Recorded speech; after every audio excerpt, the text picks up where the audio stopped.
I am sitting on my porch in North Carolina right now watching the morning sun paint everything gold. Life is peaceful here. I have a job, I love a man who treats me like I matter, and a quiet that I never thought I would find again. 2 years ago, I did not believe any of this was possible. Not after what my own family did to me. My phone just buzzed with a message from a number I do not recognize, but I know exactly who it is. Only certain people can turn a beautiful morning dark. Before I take you through this journey, let me know where you are watching from today. If you have ever had to choose between your peace and your family, hit that like button and subscribe. Trust me, you will want to stay for what happens next. My name is Berta, and I need to take you back to where everything started falling apart.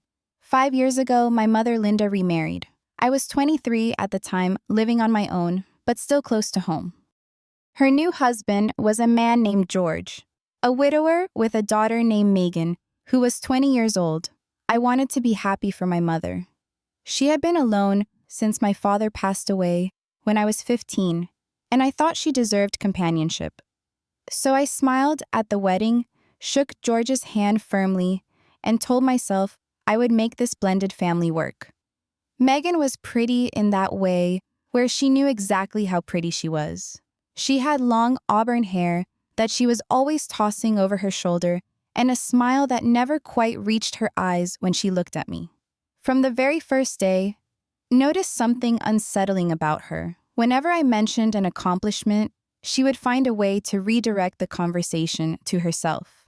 When I got promoted to senior software engineer, we had a family dinner to celebrate. Halfway through the meal, George cleared his throat and announced that Megan had just landed an internship at a local marketing firm. Suddenly, my promotion became background noise. My mother had this phrase she used constantly. Megan is younger, you have to understand. She needs more support. You are the older one, you should be more mature about these things. I heard those words so many times, they started to feel like chains around my ankles. George, for his part, treated Megan like she could do no wrong. If I expressed any frustration, he would give me this cold look and tell me I was being difficult. I started feeling like a stranger in the house where I grew up. Every holiday, every family gathering, I found myself standing at the edges of photographs, watching Megan take center stage. Then I met Derek. It was at a party thrown by a mutual friend about 3 years ago. He was tall with an easy smile, worked in marketing, and seemed genuinely interested in what I had to say. We talked for hours that first night about everything from our favorite hiking trails to our career ambitions. He remembered the small details I shared, like how I take my coffee black with 1 sugar, or how I hate the sound of people chewing loudly. He would show up at my apartment with coffee in the morning just because he was thinking of me. After 6 months of dating, I felt confident enough to introduce him to my family. I was nervous, but Derek was charming. He complimented my mother's cooking, engaged George, in conversation about golf, and was polite to everyone. My mother pulled me aside after dinner and told me she approved. She said we made a beautiful couple. But there was one moment that stayed with me. During dessert, Megan asked Derek a lot of personal questions. Where did he see himself in 5 years? What kind of relationship was he looking for? Did he believe in love at first sight? Derek answered politely, but I noticed he seemed slightly uncomfortable. When my mother made that comment about us being a beautiful couple, I glanced at Megan. She was silent, her lips pressed together in a thin line, and she was staring at Derek with an expression I could not quite read. I told myself I was imagining things. I pushed that uneasy feeling down and focused on how happy I was. For almost 2 years, everything seemed perfect. Derek and I talked about moving in together. We discussed the future, maybe getting a dog, taking a trip to Europe. I let myself believe I had found my person. Then the small changes started. Derek began canceling our weekend plans. He would say he had a meeting with a client or a team-building event he could not miss. His phone was always face down on the table, and he changed his password frequently. When I asked about it casually, he said he was just being more security conscious because of work. One Saturday afternoon, I decided to surprise my mother with a visit. I had bought her favorite flowers and was feeling good about reconnecting with family. When I pulled into the driveway, I saw Derek's car parked outside. My heart lifted. I thought it was sweet that he was visiting my family even when I was not there. It showed he was serious about us. I walked in through the front door, which was unlocked. My mother was in the kitchen, and when she saw me, her face went pale. She clutched the dish towel in her hands, and her eyes darted toward the staircase. "Oh, Berta," she said, her voice unnaturally high. "I did not know you were coming." I told her I wanted to surprise her. I asked why Derek's car was outside. She stammered something about Megan needing help with her computer. Derek had offered to fix it. He was just being helpful. Before I could respond, Megan appeared at the top of the stairs. Her hair was slightly disheveled, her cheeks flushed. She was wearing a loose t-shirt and shorts, and she smiled at me in a way that made my stomach turn. "Oh, Berta," she said. "Derek was just helping me with some technical stuff in my room. You know how hopeless I am with computers." Derek came down behind her a moment later. He walked over to me, kissed my cheek, and said he was planning to call me after he finished helping out. His eyes did not meet mine when he said it. I wanted to believe them. I needed to believe them. So I swallowed my doubts and told myself I was being paranoid. That night, I lay in bed unable to sleep. The image of Megan with her messy hair kept replaying in my mind. I checked my messages with Derek and realized he had not texted me at all that day, even though he claimed he had been busy with meetings. Something was very wrong, but I was not ready to face it yet. 3 weeks passed after that strange Saturday. I tried to act normal, but the doubt was eating at me from the inside. I started paying closer attention to everything. The way Derek would smile when his phone buzzed. How he always had an excuse when I suggested spontaneous plans. Then my best friend Marcus called me with a voice I had never heard before. It was serious, almost scared. He told me I needed to meet him right away. No explanation, just that it was urgent. I drove to his apartment with my heart pounding. When he opened the door, he did not say anything at first. He just handed me his phone. On the screen were screenshots from an Instagram story. The account belonged to someone I vaguely recognized, a friend of a friend. The images showed Derek and Megan at a resort outside the city. They were walking hand in hand on a beach. There was a photo of them at dinner candles between them looking at each other like lovers.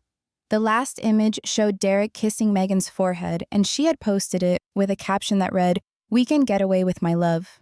The story had been deleted after 2 hours, but Marcus had saved everything. I zoomed in on one of the photos. Megan was wearing a jade bracelet on her wrist.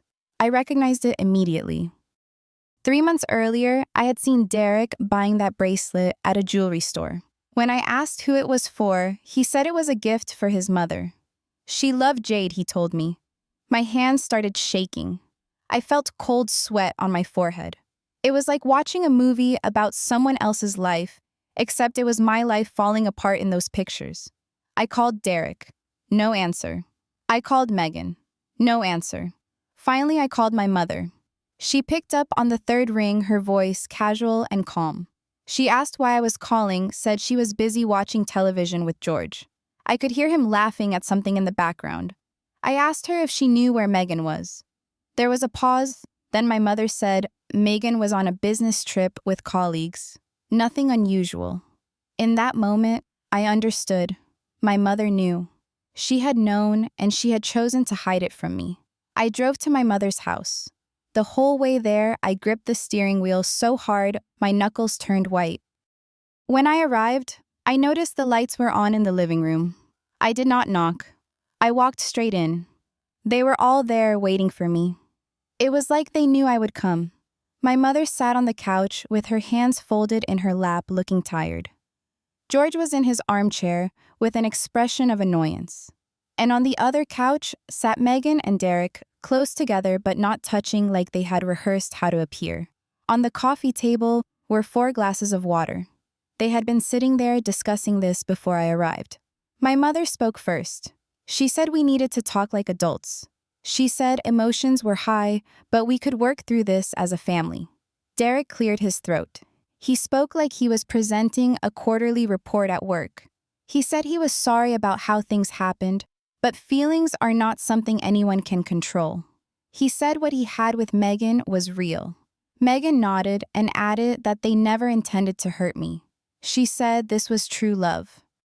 She said I would understand eventually. I asked them how long it had been going on. Derek said about 8 months. 8 months. For 8 months, the man I thought I would build a life with had been sleeping with my stepsister. For 8 months, every kiss he gave me was a lie. Every plan we made was hollow. I turned to my mother and asked how long she had known. She could not look at me. She stared at the floor and admitted she had found out about 5 months ago. She said she thought it would pass. She hoped it was just a phase and that telling me would only cause unnecessary pain. 5 months. My own mother had watched me plan a future with a man she knew was betraying me, and she said nothing. George finally spoke up.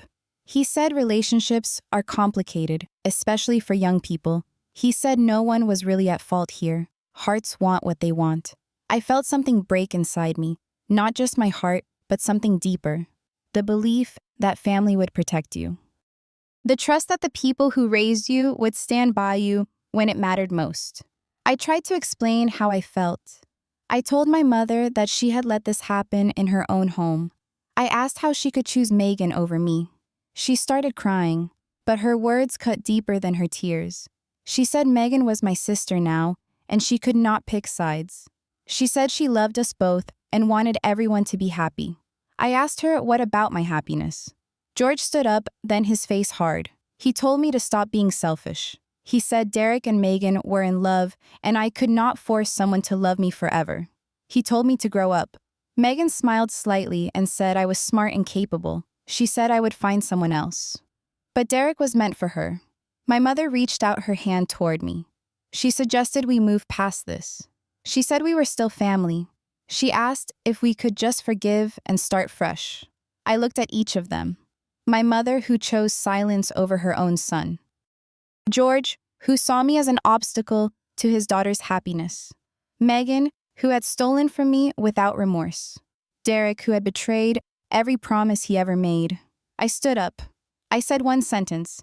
I do not have a family like this. Then I walked out the door. Behind me, I heard Megan whisper to Derek. She said she told him I would get over it eventually. I heard that. And it made every step away from that house feel heavier than the last. I did not go back to my apartment that night. I drove for an hour without knowing where I was going until I found myself outside Aunt Caroline's house.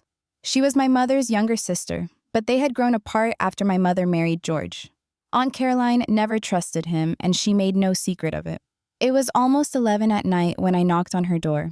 She opened it in her bathrobe, took one look at my face, and pulled me into her arms without asking a single question. I stayed with Aunt Caroline for 2 weeks. She let me sleep in her guest room, fed me her homemade chicken soup, and listened when I was ready to talk. She never pushed. She never judged. She just let me feel whatever I needed to feel. One evening, while we were sitting on her porch, watching the sunset, she asked me a question.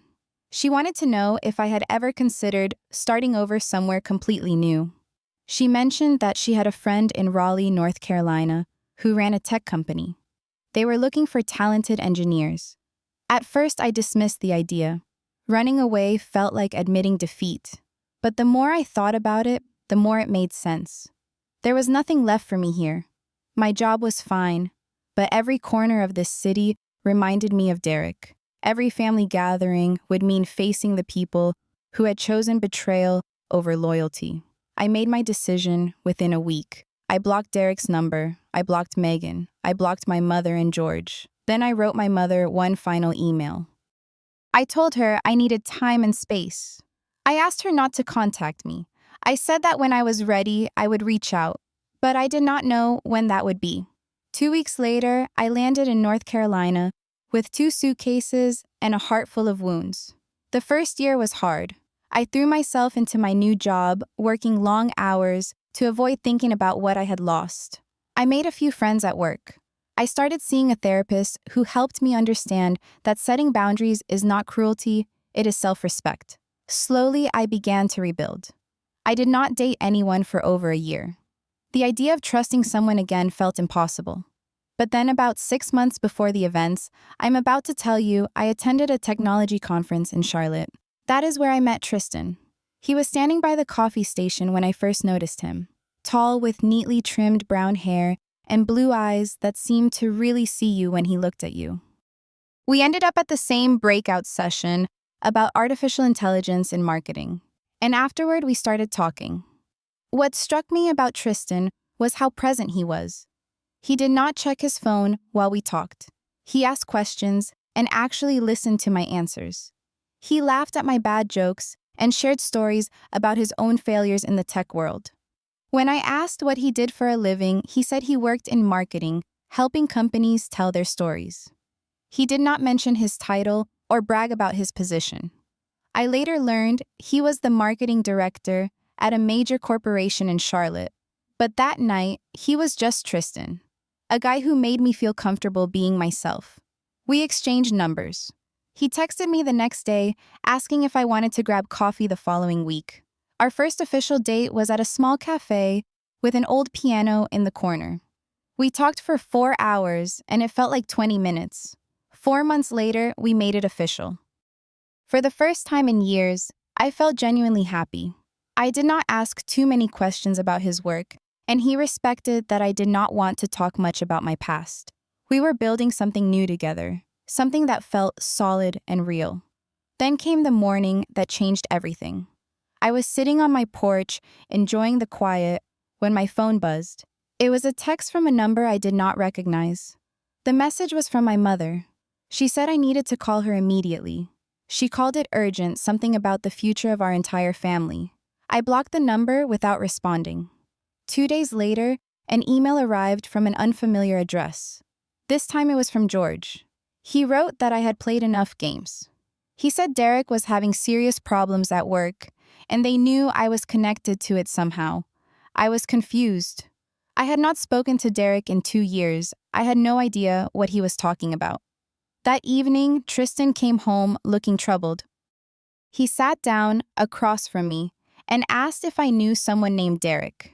He explained that Derek was an employee at his company, and that afternoon, Derek had requested a private meeting. In that meeting, Derek claimed that Tristan was dating his ex's brother. The world suddenly felt very small. I sat there in silence for a long moment. Then I told Tristan everything. I told him about Derek and Megan, about my mother's betrayal, about why I moved to North Carolina, and cut off my entire family. It was the first time I had shared the full story with anyone outside of therapy. Tristan listened without interrupting. When I finished, he reached across the table and took my hand. He said he understood. He said this changed nothing about how he felt about me. But the situation was about to get worse. Derek had gone home and told Megan everything. Megan told George and my mother. Within a week, I received another message from my mother. This time it was not a request. It was a demand. She wrote that I needed to break up with Tristan immediately. She said Derek was being treated unfairly at work ever since discovering this connection. She mentioned that Megan was pregnant now, and they needed Derek's income. She finished by reminding me that I was the older sibling, and it was my duty to sacrifice for my sister. I read that message 5 times. 2 years of silence. Not a single question about whether I was alive, healthy, or happy. And now they wanted me to give up the best relationship I had ever had because it was making them uncomfortable. I decided to respond, not because they deserved it, but because I needed to close this chapter permanently. I set up a video call and requested that everyone be present. My mother, George, Megan, and Derek all appeared on screen. My mother looked older than I remembered. George had more gray hair. Megan was visibly pregnant, and Derek stood behind her looking nervous. Tristan sat beside me during the call. He did not say anything, just placed his hand on my shoulder to let me know he was there. I spoke calmly and clearly. I told them I would not be breaking up with Tristan. Not because he was Derek's boss, but because he was the person I chose to be with. I explained that for 2 years, none of them had bothered to ask if I was okay. They only reached out when they needed something from me. I looked at Derek and told him that he had betrayed me. I looked at Megan and told her that she had taken something that was not hers to take. I looked at my mother and George and told them that they had chosen the wrong side and watched me suffer in silence. Then I said something I had been holding inside for a long time. I told them I had forgiven all of them, not because they deserved forgiveness, but because I refused to carry that anger anymore. However, I made it clear that forgiveness did not mean I would allow them to continue hurting me. My mother started crying. She said I was her son. I told her she was right. I was her son. But she did not choose me. So now I was choosing myself.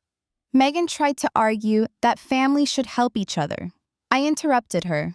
I said that family does not betray each other and then demand the victim make more sacrifices. That is not family. That is selfishness, wearing a family mask. I addressed Derek directly. I told him that Tristan was a professional who would never let personal matters affect business decisions. If Derek felt mistreated at work, he should examine his own performance rather than blame others. Then I said my final words to them. This is the last conversation we will ever have. I wish all of you happiness. I genuinely mean that. But your happiness will no longer be built on my pain. Goodbye. I ended the call. My hands were trembling slightly, but my heart felt lighter than it had in years. Tristan squeezed my shoulder and told me he was proud of me. I looked out the window. The sky was turning orange and pink with the sunset. It was beautiful. After that call, my phone went silent. No more messages from family, no more emails. The boundary I set was finally being respected, even if only because they had nothing left to say. The first few weeks were strange. I would wake up in the middle of the night, replaying the conversation in my head, wondering if I had been too harsh. My therapist reminded me that setting boundaries is not cruelty. It is necessary for survival. People who truly love you will never ask you to shrink yourself to make them comfortable.